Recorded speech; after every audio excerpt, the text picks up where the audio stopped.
तो आओ हम पढ़ते हैं प्रॉपर्टी ऑफ कोलोइडल सॉल्यूशन में। आज सबसे पहली प्रॉपर्टी कोलोइडल सॉल्यूशंस की जो होती है टिंडल इफेक्ट। टिंडल इफेक्ट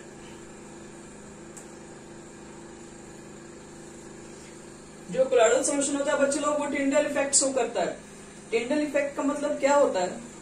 जैसे मान लो कि जब तुम लोग थिएटर में कोई मूवी देखते हो तो वहां पर क्या लगा रहता है? प्रोजेक्टर लगा हुआ रहता है। और वो प्रोजेक्टर क्या करता है? प्रोजेक्टर से देखो एक लाइट आता है, एक पाथ आता है जो कि एक स्क्रीन पे पड़ता है, जिसकी वजह से हम लोग दिखाई पड़ता है सब कुछ क्या क्या हो रहा है। तो वही आपको जो पाथ ऑफ लाइट जो विजिबल दिखाई पड़ता है उसी को यहाँ पर टिंडल इफेक्ट का नाम दिया गया है।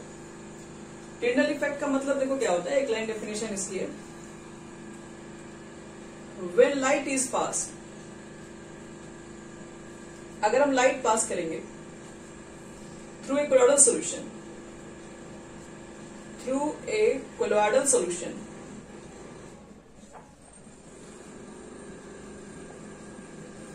अगर आप कोलोइडल सॉल्यूशन से अगर आप एक लाइट पास करो तो वो लाइट क्या होता है ना, उसका पाथ पूरा आपको बढ़ते हुए दिखेगा कि वो लाइट का पाथ कौन कौन सा है, वो सब कुछ विजिबल होगा। तो इस तरह के जो भी इफेक्ट होते हैं वो तुम्हारे पास, उसको बोलते हैं टिंडल इफेक्ट। यानी कि when light is passes through the colloidal solution, then path of light becomes visible is known as Tyndall effect।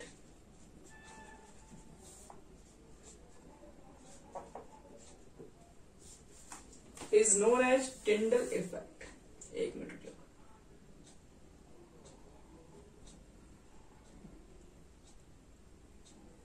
तुमको दिखाए कोलोइडल सॉल्यूशन में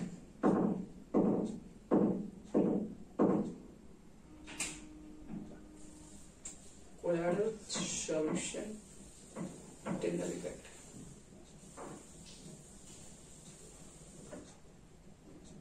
ये देखो इसमें यहां पर तुमको दिख रहा होगा, यहां पर टॉर्च पास किए दिख रहा होगा। सॉल्यूशन में जो ट्रू सॉल्यूशन होता है देखो, उसमें आपको टॉर्च पास करने के बाद हमको यहां पर दिखे, एक मिनट यहां देखो, ये जो टॉर्च जो यहां पर पास हुआ है, इसका पास जो पाथ हो रहा है, यहाँ पर पाथ दिख नहीं रहा है टॉर्च किस तरह से पाथ पास कर रहा है, लेकिन तुम लोग यहां पर दिख रहा है देखो, इसका पाथ ऑफ लाइट इसमें दिखाई दे रहा है, बिकम्स विजिबल है। ये चीजें इसमें दिख रही है, ये चीजें इसमें दिख रही है, लेकिन ये चीजें यहां नहीं दिख पाती हैं।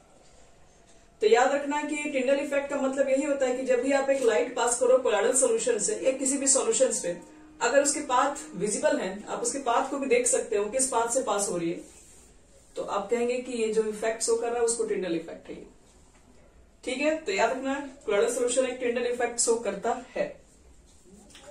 तो आओ ये भी देखते हैं कि क्यों करता है, ये भी सब जान लें हम लोग। पहले पैराग्राफ चेंज कर दो, यहां पर लिखो Tyndall effect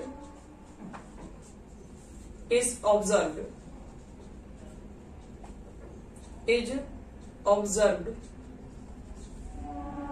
due to, Tyndall effect हम लोग क्यों देख पाते हैं? तो Tyndall effect is observe due to scattering of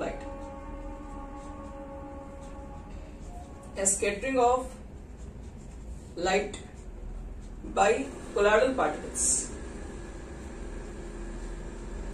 याद रखिए बच्चे लोग, कोलोइडल पार्टिकल्स जो होते हैं वो साइज में क्या होते हैं? बड़े होते हैं। साइज में ट्रू सॉल्यूशन से तो बड़े ही होते हैं, ट्रू सॉल्यूशन से बड़े हैं, इसलिए उस लाइट को स्कैटर कर देते हैं।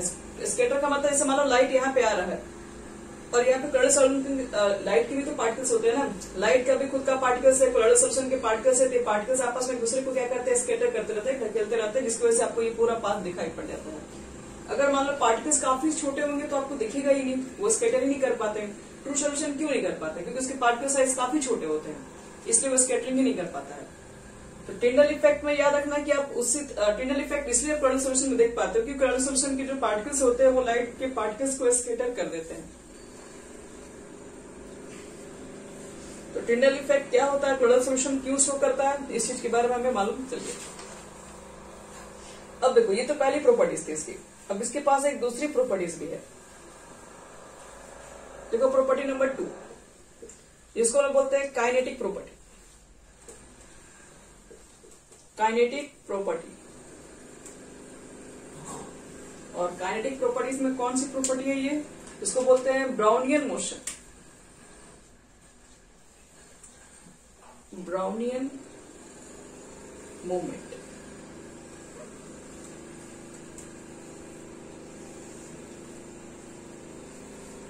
देखो ये ब्राउनियन मूवमेंट का मतलब क्या है? सबसे पहले रॉबर्ट ब्राउन ने इस चीज को देखा था।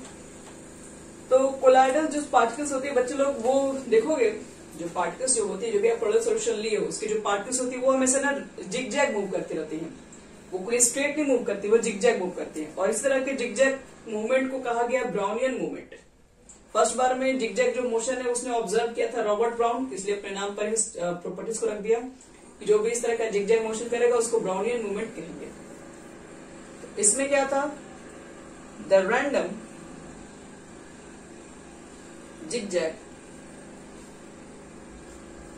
zigzag movement of colloidal particle is called Brownian movement। Dispersion medium में डिस्पर्स फेज के जो पार्टिकल्स होते हैं वो क्या होते हैं? वो जिगजैग मोशन करते हैं और इसी को कहा जाता है ब्राउनियन मूवमेंट। तो ब्राउनियन मूवमेंट क्यों होता है? लिखो, पैरा चेंज कर दो। The Brownian movement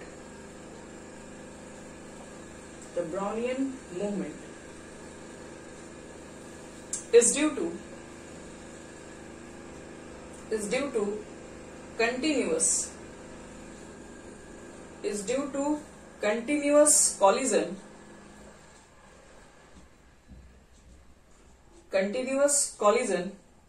dispersion medium particle with dispersed phase particle। हो गया। पहले तो ब्राउनियन मूवमेंट क्या है वो बताएं। जो कोलाइडल पार्टिकल्स का जो जिगजैग मोशन होता है उसको बोलते हैं क्या? उसको बोलते हैं ब्राउनियन मूवमेंट।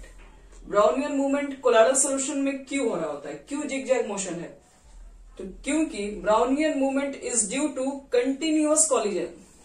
यहां पर कॉलिजन लगातार होता है डिस्पर्शन मीडियम के जो पार्टिकल्स होंगे। जैसे मान लीजिए आपने डिस्पर्शन मीडियम में से मान लो आपने वाटर लिया, वाटर के जो पार्टिकल्स होंगे और आपने उसके अंदर मिल्क डाला है, तो मिल्क के जो पार्टिकल्स होंगे दोनों पार्टिकल्स आपस में क्या करते हैं? दूसरे को कोलाइड करते रहते हैं।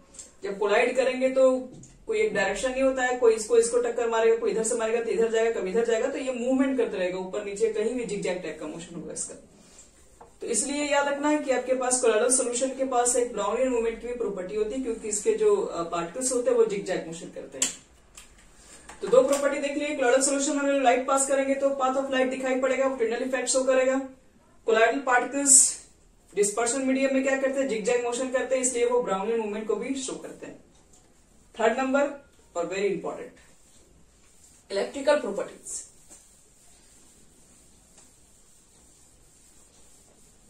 इलेक्ट्रिकल प्रॉपर्टीज लिखो एडी सब लोग।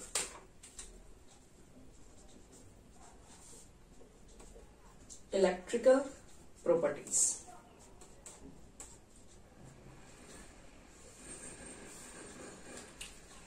देखो इलेक्ट्रिकल प्रॉपर्टीज क्या मतलब है कहने का? कोलाइडल पार्टिकल्स, इलेक्ट्रिकल प्रॉपर्टीज का मतलब है कोलाइडल पार्टिकल्स पे कोई चार्ज होता है, ठीक है। इलेक्ट्रिकल प्रॉपर्टीज ये बताता है चार्ज ऑन कोलाइडल पार्टिकल्स। अभी तक हम लोग को ये बातें नहीं मालूम है, लेकिन आज समझ लीजिए यहाँ पे ये प्रॉपर्टी यह बतलाती है कि कोलाइडल पार्टिकल्स के ऊपर चार्ज होते हैं। इलेक्ट्रिकल प्रॉपर्टीज ये बताती है। आप जो बोल रही है जो मूवमेंट है जो डिस्पर्स हो जा रहा है, ये डिस्पर्स क्यों हो रहा है, ये सब के पीछे रीजन क्या होता है? तो कहा जाता है कि आपके पास जो कोलाइडल पार्टिकल्स होती है उसके ऊपर क्या होती है? चार्ज होती है। कैसे मालूम चला कि इसके ऊपर कोई चार्ज है या नहीं है? तो कुछ एक्सपेरिमेंट आपको दिखा रहा है जिससे आपको भी मालूम चल रहा है कि हाँ इसके ऊपर चार्ज होता है। देखो एक वर्ड होता है जिसको बोलते हैं प्रीफरेंशियल एब्जॉर्प्शन ऑफ आयन। इसकी प्रॉपर्टी होती है प्रीफरेंशियल एब्जॉर्प्शन ऑफ आयन। इसी की वजह से हमें मालूम चला कि कोलॉइडल पार्टिकल्स के ऊपर चार्ज होती है। इसका क्या मतलब है, देखो सपोज करो तुमने एक्सेस अमाउंट में KI लिया है, ये एक्सपेरिमेंट बता रहा है, एक्सेस अमाउंट में KI लिया है, इज एडेड, और उसको ऐड किया हम लोग हैं कहां पर, टू सिल्वर नाइट्रेट, AgNO3 में ऐड किया तुम। Excess amount of KI is added to silver nitrate, क्या बनेगा पहले तो देखो, जैसे हम लोग क्या करते हैं कि AgNO3 में KI को ऐड करते हैं, ऐड करने के बाद यहां पर AgI का प्रिसिपिटेट हो जाता है, प्रिसिपिटेशन KNO3 मान लो सोल्यूशन में ही रह गया, ये PPT के फॉर्म में नीचे बैठ जाता है, और ये क्या आपके पास है, अभी प्रिसिपिटेट हुआ। तो यहां कोलॉइडल सोल्यूशन की एक प्रॉपर्टी होती है कि वो सोल्यूशन में एक्सेस अमाउंट में प्रेजेंट अमाउंट ये क्या बोलते हैं, कॉमन आयन को एब्जॉर्ब कर लेता है। जैसे मान लो ये तो प्रिसिपिटेट हो गया, और इसके पास क्या एक खासियत क्या होता है, कोलॉइडल पार्टिकल्स के ऊपर क्या खासियत होता है कि हमने एक्सेस में क्या डाला है, एक्सेस में मैंने KI को लिया हुआ है, तो KI और AgI हमको क्या करना है कि कोलॉइडल सोल्यूशन बनाना है, हमको एक कोलॉइडल सोल्यूशन बनाना है, और हमने क्या कर दिया, AgI का प्रिसिपिटेट करवा दिया, और ये प्रिसिपिटेट हुए तो जाके नीचे बैठा हुआ, तो कोलॉइडल बना नहीं है ये, तुमने KI के अमाउंट को ज्यादा ले लिया है, तो तुमने KI के अमाउंट को ज्यादा लिया है, तो अब ये क्या करेगा, ये जो आपके पास PPT है अपने सरफेस पे कॉमन आयन को एब्जॉर्ब कर लेता है। कॉमन आयन बोले तो AgI है, इसमें I है, KI है, इसमें I है, ये दोनों में देखो I कॉमन है, तो कॉमन आयन को अपनी सरफेस के ऊपर एब्जॉर्ब कर लेगा। मतलब AgI क्या करेगा, I माइनस को एब्जॉर्ब कर लिया, I माइनस को एब्जॉर्ब कर लिया, I माइनस को एब्जॉर्ब कर लिया, I माइनस को अपने सरफेस पे एब्जॉर्ब कर लिया, सरफेस पे एब्जॉर्ब कर लिया, अपने सरफेस पे I माइनस को बैठा दिया। AgI जो ज्यादा अमाउंट में जो प्रेजेंट था, जो भी आप ज्यादा अमाउंट में डालेंगे उसमें से कॉमन आयन को वो एब्जॉर्ब कर लेगा, अपने सरफेस के ऊपर बढ़ा देगा, और ये पूरा चार्ज क्या हो जाएगा, सब के ऊपर नेगेटिव चार्ज है, तो ये नेगेटिवली चार्ज पार्टिकल बन जाएगा।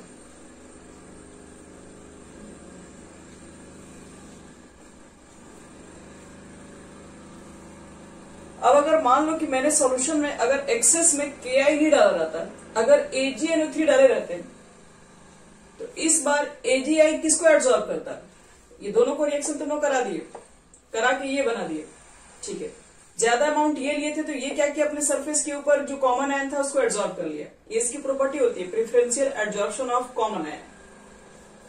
अगर कहीं ये ज्यादा अमाउंट अगर ले लिए रहते, तो अपने सरफेस पे ये क्या करता है, इसमें कॉमन आयन क्या मिलेगा, Ag, यहां से भी Ag।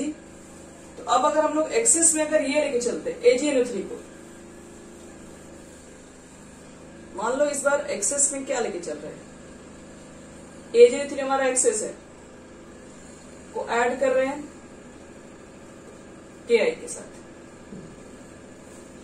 AgNO3 के इस बार अमाउंट ज्यादा आपके पास है, KI को ऐड करोगे, AgI का फिर से प्रिसिपिटेट हो गया, लेकिन अब ये कुछ समय के बाद बन जाता है कोलॉइडल सोल्यूशन। कैसे भाई बन गया कोलॉइडल सोल्यूशन, ये क्या इसके अंदर हुआ कि कोलॉइडल सोल्यूशन बन गया, तो आपने ये जो ज्यादा अमाउंट में जो AgNO3 लिया था वो अपने कॉमन आयन को अपने सरफेस पे एब्जॉर्ब कर लिया, मतलब AgI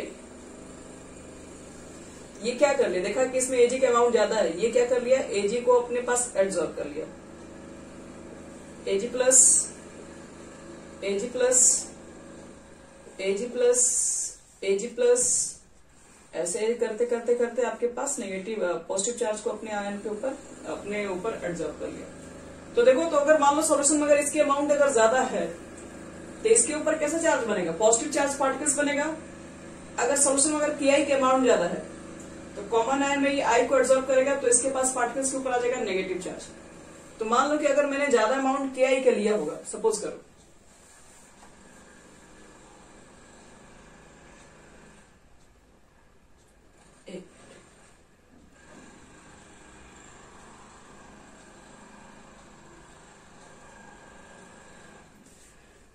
ज्यादा अमाउंट अगर हमारा KI का होगा, तो इस AgI के ऊपर पूरा नेगेटिव चार्ज होगा, ज्यादा अमाउंट इसका होगा तो इस AgI के पूरा ऊपर Ag प्लस होगा। और ऐसे ही बहुत सारे मॉलिक्यूल होंगे ना, सॉल्यूशन में क्या होंगे, ऐसे सिर्फ एक ही मॉलिक्यूल थोड़ी ना होगा, ऐसा एक और मॉलिक्यूल होगा, इसके ऊपर भी सारा Ag प्लस होगा।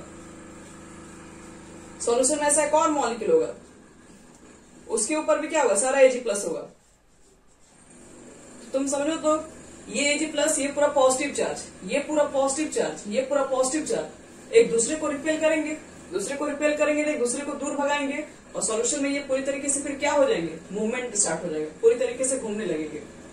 तो सॉल्यूशन में अगर एक डिस्पर्शन मीडियम में आप डिस्पर्स फेज के पार्टिकल्स को पूरी तरीके से फैला दे तो उसी को तो कहते हैं कोलाइडल सॉल्यूशन बन गया। तो कोलाइडल सॉल्यूशन की एक खासियत होती है, एक प्रॉपर्टीज होती है कि अपने वो कॉमन आयन, अब जो भी अमाउंट एक्सेस लेके चलोगे उसमें कॉमन आयन को वो एब्जॉर्ब कर लेता है।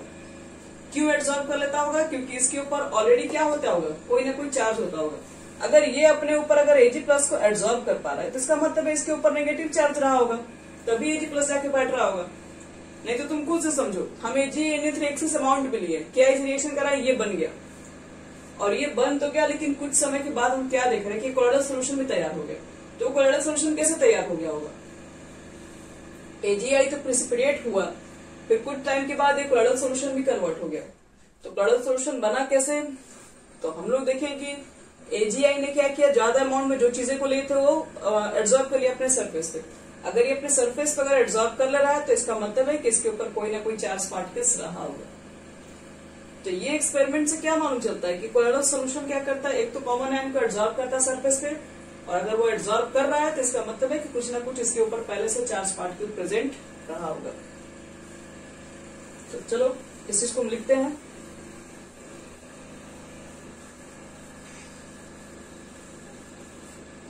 देखो उसमें देखो तो एक colloidal particles has a colloidal particle has charge on its due to its unique ability of preferential adsorption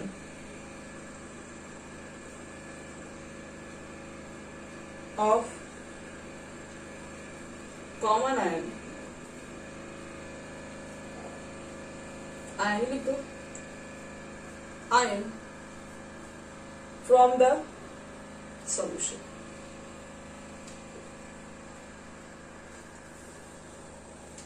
colloidal particles के ऊपर चार्ज है, ठीक है, और चार्ज हमें इसलिए मालूम चला क्योंकि इसकी कोलाइडल पार्टिकल्स की एक प्रॉपर्टी होती है कि अपने सरफेस के ऊपर जो चीजें ज्यादा अमाउंट में प्रेजेंट रहती है वो क्या कर लेता है, वो ऐड कर लेता है।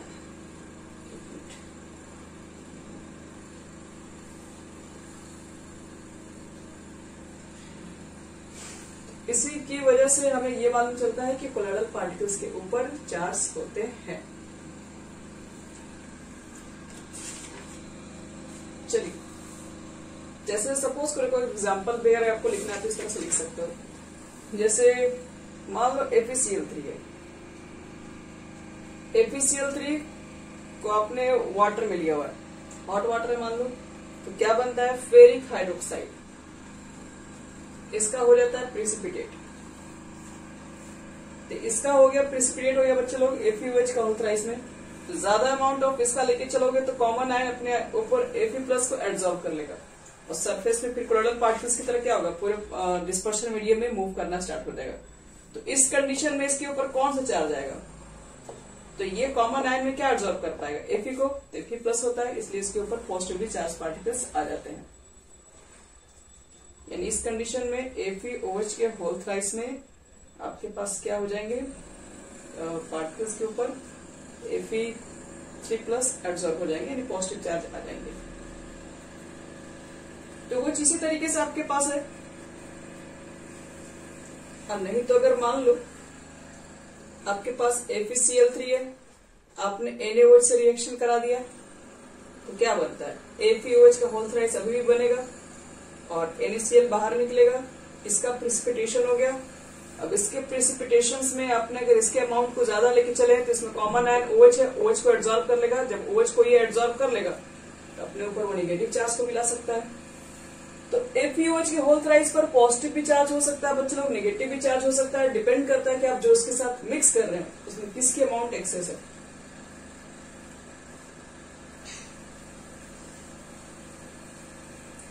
अब देखो, अब एक टर्म आता है जिसको बोलते हैं हम लोग जेटा पोटेंशियल। जेटा पोटेंशियल क्या है देखो समझा रखा है। जैसे मान लो कि तुम्हारे पास अभी कुछ देर पहले एग्जांपल दिए थे AgI, और अपने सरफेस के ऊपर मान लो कि KI के अमाउंट को ज्यादा लिए हो, तो I माइनस को वो क्या कर लेगा, एब्जॉर्ब कर लिया सरफेस पे।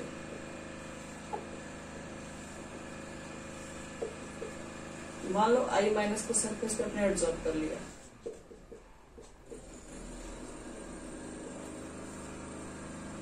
तो AgI ने I माइनस को अपने सरफेस पे एब्जॉर्ब कर लिया, आपने KI के अमाउंट को ज्यादा लिया था, ठीक है।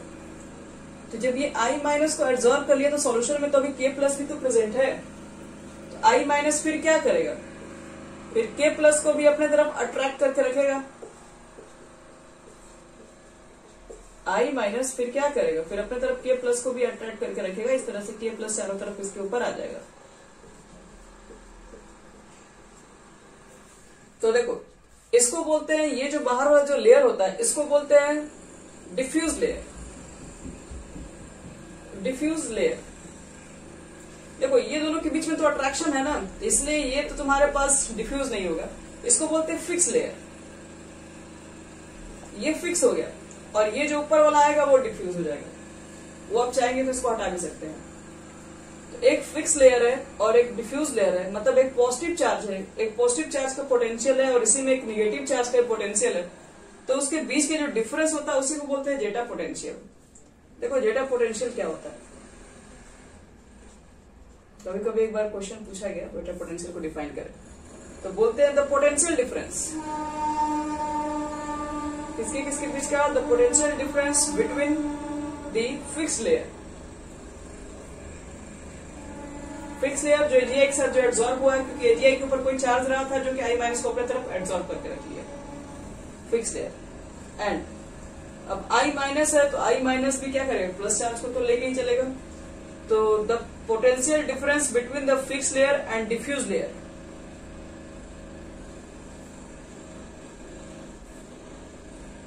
ऑन कोलाइडल पार्टिकल्स,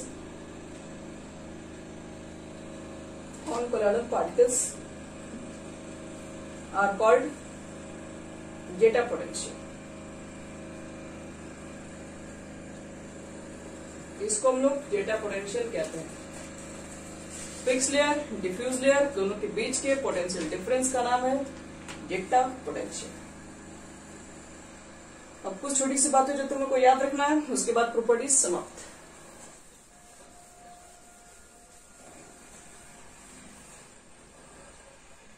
कुछ चीजें आप लोग को ये याद रखना पड़ेगा, कभी कभी क्वेश्चन इससे एग्जाम में डायरेक्ट पूछ लिया जाता है।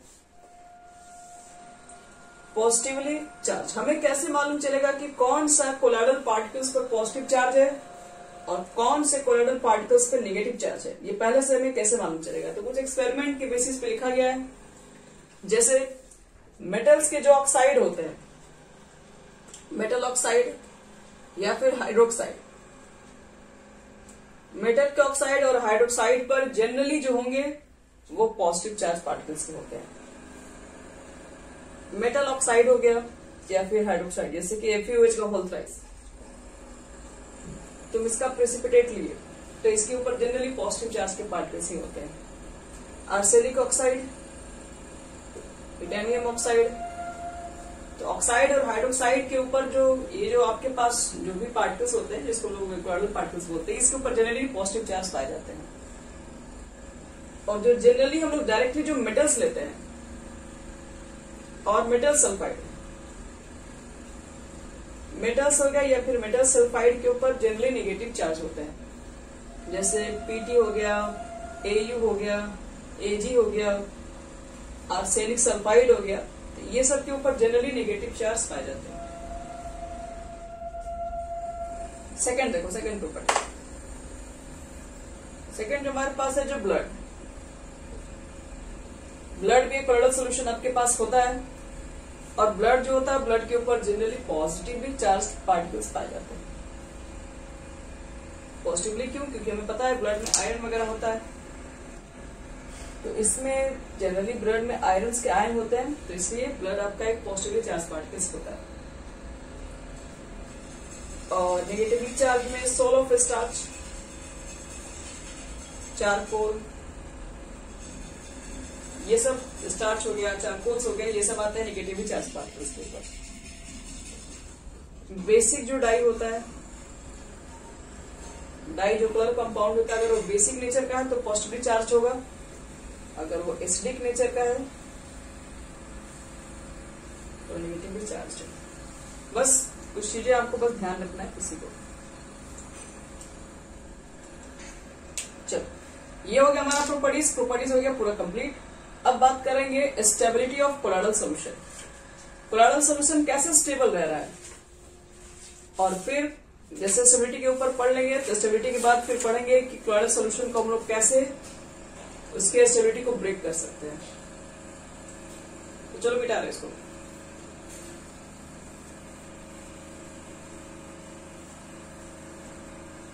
पहले पढ़ेंगे हम लोग कोलॉइडल सॉल्यूशंस क्या है, फिर उसके हम लोग देखें दो तीन तरह के टाइप्स भी देखें। हम लोग लाइपोफोबिक के बारे में जनरली पढ़े कि लाइपोफोबिक कोलॉइड को कैसे तैयार कर सकते हैं, उसके स्पेशल मेथड्स क्या है बनाने के अलग अलग। अब जो हम लोग पढ़ रहे थे प्रॉपर्टीज भी सारा हमारा हो गया कंप्लीट। तुम अगर सोचो कि मान लो कि तुमने कोलॉइडल सॉल्यूशन बनाया, ऐसा मान लो कि क्या ये अपने दूध को ही पानी में अगर डाला है, मिल्क को पानी डाला, तो ये मिल्क डिस्पर्स क्यों कर रहा है? ऐसा क्या है कि मिल्क डिस्पर्स हो रहा है? क्यों नहीं जाकर एक जगह बैठ जा रहा है? क्यों नहीं जाकर एक जगह इकट्ठा क्यों नहीं हो जा रहा है? क्यों ये पूरा डिस्पर्स पूरी तरीके से देखोगे, जब तक आपके पास हम लोग एक गिलास, अगर मान लो दूध में भी एक गिलास पानी डाले तो देखते हैं कि दूध के पार्टिकल्स अभी भी डिस्पर्स हुए हैं, वो कभी भी जाके एक जगह नहीं बैठ पाते हैं, वो हमेशा सोल्यूशन में मूव करते ही रहते हैं हमेशा। तो ऐसा क्या, वो किस वजह से पूरे सोल्यूशन में मूव कर रहे हैं, उनकी स्टेबिलिटी क्या है? तो वही बात कर रहे थे, स्टेबिलिटी ऑफ कोलॉइड्स।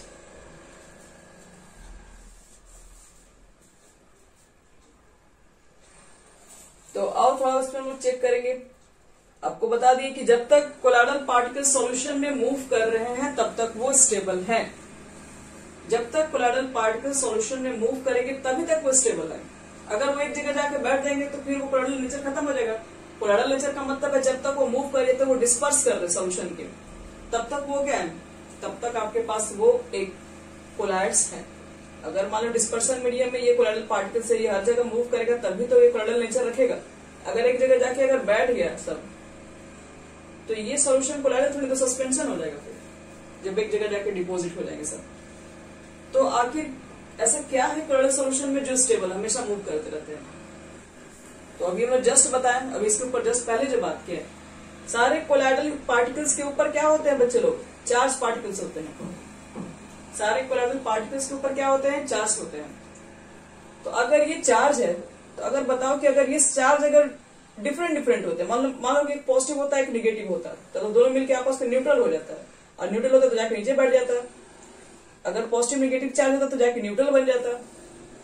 इसका मतलब ये है कि अगर ये न्यूट्रल नहीं है, सॉल्यूशन में बार बार मूव कर रहे हैं, ये तो तभी हो सकता है जब इसके ऊपर चार्ज पार्टिकल हो, और वो भी चार्ज पार्टिकल कैसा होना चाहिए? सिमिलर होना चाहिए।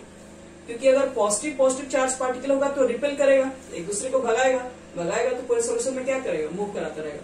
अगला आएगा प्लस चार्ज, इसको ढकेल देगा, अगला प्लस आ जाएगा, इसको ढकेलेगा, अगला प्लस आ जाएगा, इसको धक्का देगा। तो ऐसे करते करते क्या होगा? पूरे सॉल्यूशन में पॉजिटिव चार्ज एक दूसरे से दूर भागेंगे, घूमते फिरते रहेंगे, कभी एक जगह जाके बैठ नहीं पाएंगे। क्यों? क्योंकि न्यूट्रलाइज नहीं कर सकता, पॉजिटिव चार्ज नेगेटिव चार्ज नहीं है इसके अंदर। तो सबसे पहले याद रखना है कि कोलॉइडल सॉल्यूशन के पीछे, स्टेबिलिटी के पीछे क्या रीजन है। तो ये तभी पॉसिबल है जब कोलॉइडल पार्टिकल्स के ऊपर चार्ज हो, और वो चार्ज कैसा होना चाहिए? वो सिमिलर चार्ज होना चाहिए, तभी ये कोलॉइडल सॉल्यूशन स्टेबल रह सकता है।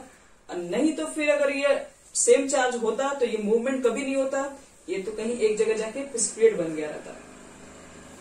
तो लिखते हैं इसके स्टेबिलिटी के पीछे का रीजन, लिखो the stability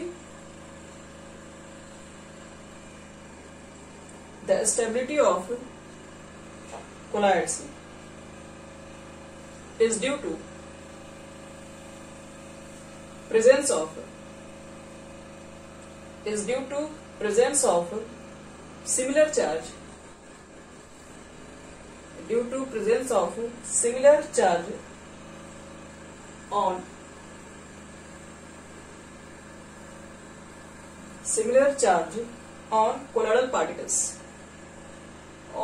colloidal particles due to which they do not aggregate together to form a PPT. Colloidal solution के पीछे, स्टेबिलिटी के पीछे मेन रीजन क्या है? क्योंकि कोलोइडल पार्टिकल्स के ऊपर सिमिलर चार्ज होते हैं, एक ही तरह के चार्ज होते हैं, इसलिए एक दूसरे को रिपेल कर देते हैं। अगर सेम चार्ज नहीं होते तो क्या होते? आपस में एग्रीगेट होकर आपस में जुड़ के प्रिसिपिटेट बना लिए रहते हैं। लेकिन ऐसा नहीं है। अगर कोलोइडल सोल्यूशन है तो देखोगे कभी प्रिसिपिटेट नहीं बनता, वो मूव करते रहता है। तो ये तभी हो सकता है बच्चे लोग जब कोलोइडल सोल्यूशन के ऊपर एक पॉजिटिव चार्ज, सिमिलर चार्ज हो, तभी जाके ये स्टेबिलिटी पॉसिबल है।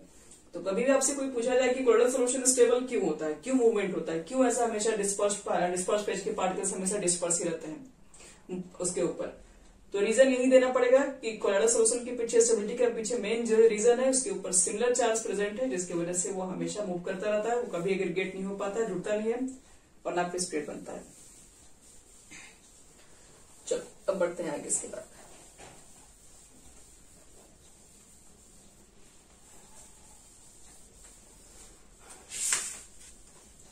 स्टेबिलिटी के बाद हम लोग को एक टर्म डिफाइन करना पड़ता है, इसका नाम है इलेक्ट्रोफोरेसिस, और एक होता है कोगुलेशन और फ्लोकुलेशन। आओ दोनों के बारे में बताते हैं। ये दोनों बहुत इंपॉर्टेंट टॉपिक है, पूछे जाते हैं एग्जामिनेशन में। बस हम लोग अब बहुत जल्दी इसको कंप्लीट कर लेंगे, नेक्स्ट क्लास में ये लेसन आपका कंप्लीट हो जाएगा। इलेक्ट्रोफोरेसिस,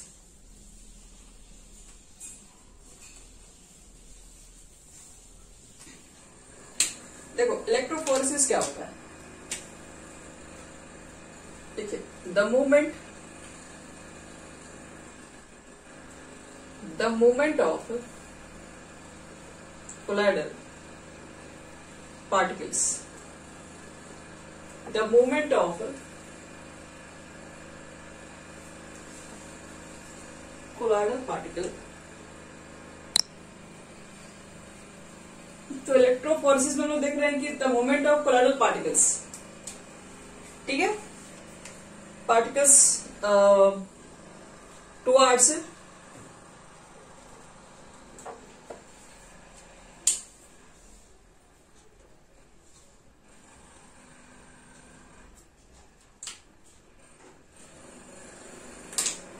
देखिए, the movement of colloidal particles towards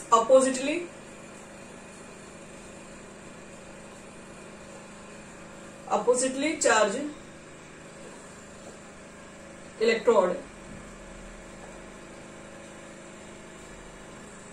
on applying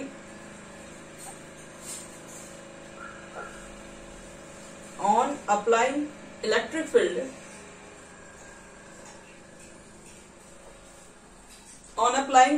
field is called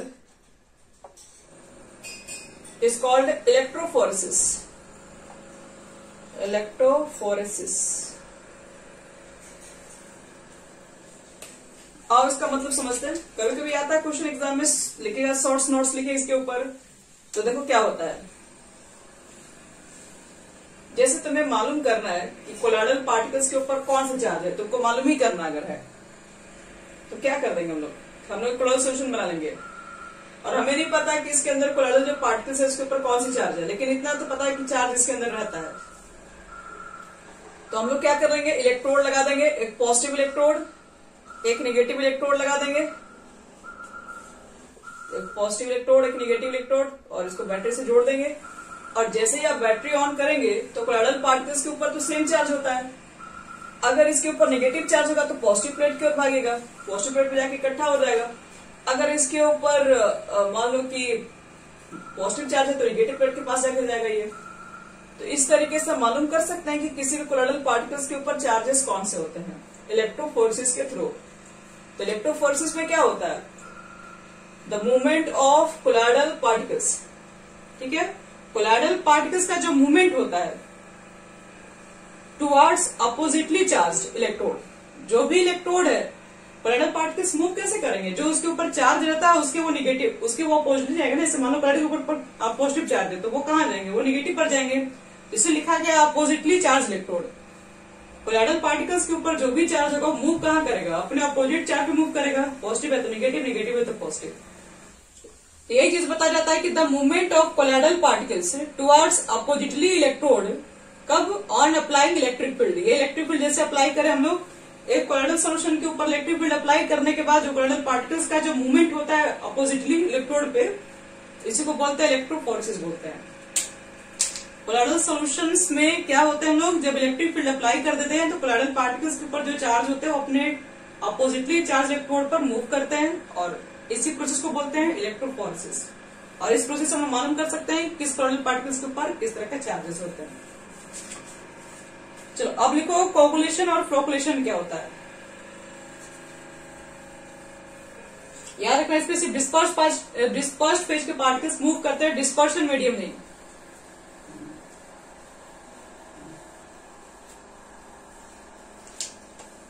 coagulation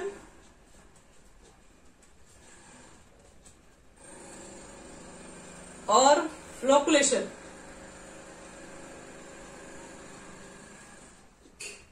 चलो देखते हैं कोगुलेशन और या दोनों की चीजें। फ्लोकुलेशन क्या होता है, तो कोगुलेशन और फ्लोकुलेशन को समझने के लिए जैसे मान लो तुम्हारे पास कोलाइडल पार्टिकल्स है, इसके ऊपर ना कोई चार्ज पार्टिकल्स है और तुमने एक और कोलाइडल पार्टिकल्स चार्ज ले लिया, एक और कोलाइडल पार्टिकल्स ले लिया और जिसके ऊपर क्या हो गया, इसके ऊपर पॉजिटिव चार्ज है, तुमने एक और कोलाइडल पार्टिकल्स है जिसके ऊपर नेगेटिव चार्ज है। मान लो तुमने दो तरह कोलाइडल सॉल्यूशन बनाया, एक के ऊपर कोलाइडल पार्टिकल्स पॉजिटिव चार्ज है और एक की तरफ कोलाइडल पार्टिकल्स के ऊपर नेगेटिव चार्ज है। तुम दोनों को मिक्स कर दो आपस में, तो पॉजिटिव नेगेटिव मिलकर क्या बन जाएगा, प्रिसिपिटेट बन जाएगा, पीपीटी बन जाएगा। पीपी से आपस में मिल जाएंगे, न्यूट्रलाइज हो जाएंगे, सारा चार्ज पार्टिकल खत्म। जब सारा चार्ज पार्टिकल खत्म हो जाएगा तो मूवमेंट तो खत्म ही हो गया। तो मूवमेंट खत्म हो गया, इसका मतलब क्या हुआ, आपने कोगुलेट कर दिया। कोगुलेट का मतलब ये है कि आपके पास कोलाइडल पार्टिकल्स के चार्ज को खत्म कर दो तो वो कोगुलेट हो जाता है। कोगुलेट का मतलब वो प्रिसिपिटेट बन जाता है। प्रिसिपिटेट का मतलब क्या हुआ, चार्ज पार्टिकल्स खत्म हो गए उसके ऊपर। तो कोगुलेशन में चलो किसको कैसा प्रोसेस होता है, तो कोगुलेशन को हम लोग बोलते हैं कि जिसमें आप लोग क्या करें, कोलाइडल पार्टिकल्स के ऊपर क्या करते हैं, आप चार्ज को जब खत्म हो जाता है, जब कोलाइडल पार्टिकल्स को आप क्या करते हैं, उसके प्रिसिपिटेट बना लेते हैं कुछ ऐड करके। जैसे यहाँ पर कोलाइडल सॉल्यूशन था जिसमें चार्ज पार्टिकल पॉजिटिव था, इसमें आपने ये ऐड कर दिया तो क्या बन गया, तो इसके पार्टिकल्स के ऊपर जो चार्ज थे वो खत्म हो गया, वो बन गया प्रिसिपिटेट, यानी कि कोलाइडल नेचर खत्म हो गया। जो मूवमेंट का नेचर था पूरी तरीके से क्या हो गया, समाप्त हो गया। तो कोगुलेशन का मतलब यही होता है। कोगुलेशन का मतलब कि आपने कोलाइडल पार्टिकल्स को क्या कर दिया, कोलाइडल सॉल्यूशन को क्या कर दिया, एक प्रिसिपिटेट में कन्वर्ट कर दिया, और इसी को बोलते हैं कोगुलेशन। जैसे एक सिंपल से एग्जांपल दे रहे हैं, जैसे मान लो कि आपके पास मिल्क होता है, तो मिल्क क्या होता है, मिल्क पार्टिकल्स पानी के ऊपर डिस्पर्स रहते हैं। लेकिन अगर मान लीजिए कि अगर आपने इसके अंदर अगर लेमन डाल दिया, लेमन डाल दो, थोड़ा सा लेमन का रस डाल दो, नींबू का शरबत डाल दो, क्या होगा, मिल्क पार्टिकल्स जो मूव कर रहे थे वो क्या उसके पनीर बन जाएंगे, वो कोगुलेट हो जाएंगे, सारे एक पॉइंट पर आ जाएंगे। तो ये कोलाइडल सॉल्यूशन का नेचर तो खत्म हो गया, क्योंकि कोलाइडल सॉल्यूशन का मतलब तो तब तक जब तक इसके ऊपर घूमते रहेगा, मूव करते रहेगा पार्टिकल्स। लेकिन एक जगह जब पनीर बन जाएंगे तो कोलाइडल नेचर खत्म हो गया उसका। तो मतलब आप जब कोलाइडल सॉल्यूशन को एक प्रिसिपिटेट में कन्वर्ट कर लेते हैं तो इस प्रोसेस को बोलते हैं कोगुलेशन या फिर बोलते हैं फ्लोकुलेशन। चलो इसको पर लिख लेते हैं, देखो तो it is the conversion, it is the conversion of colloidal solution,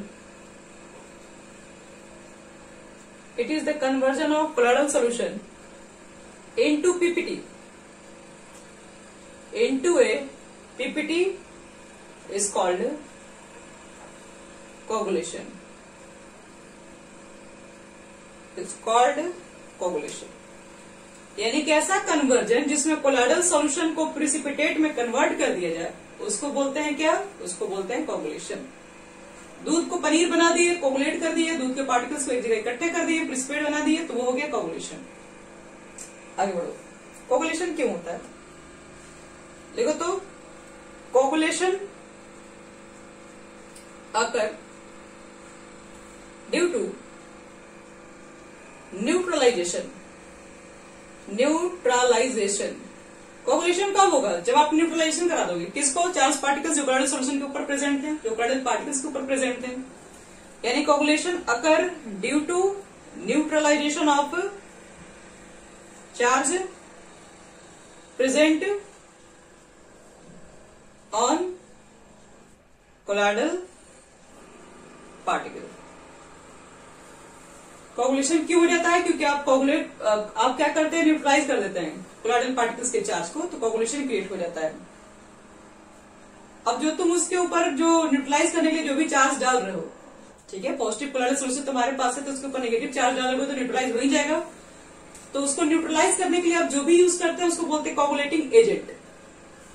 पर अब चेंज करो, लिखो तो to coagulate a colloidal solution, sorry colloidal to coagulate a colloid, an electrolyte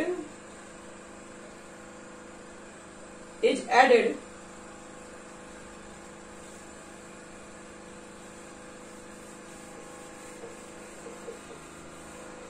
to coagulate एक कोलोइडल। किसी कोलोइडल को कोगुलेट करने के लिए हम लोग क्या करते हैं, इलेक्ट्रोलाइट को ऐड करते हैं, विच जो क्या करता है, neutralise, which neutralises the charge of colloidal particle.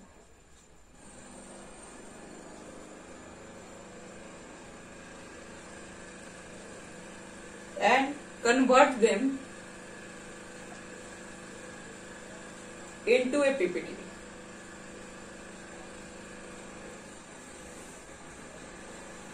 Colloidal solution को कोगुलेट करने के लिए क्या करना पड़ता है? हमें इलेक्ट्रोलाइट की जरूरत पड़ती है। क्यों? क्योंकि उसके ऊपर कोलोइडल सॉल्यूशन के ऊपर चार्ज है। चार्ज को खत्म करने के लिए क्या चाहिए? इलेक्ट्रोलाइट चाहिए। ऐसा इलेक्ट्रोलाइट चाहिए कि जो चार्ज उसके ऊपर है उसका अपोजिट चार्ज चाहिए। To coagulate a colloid, an electrolyte is added which neutralize the charge of colloidal particles and convert them into PPT। उसको precipitate में बनाने के लिए, और that electrolyte is called coagulating agent।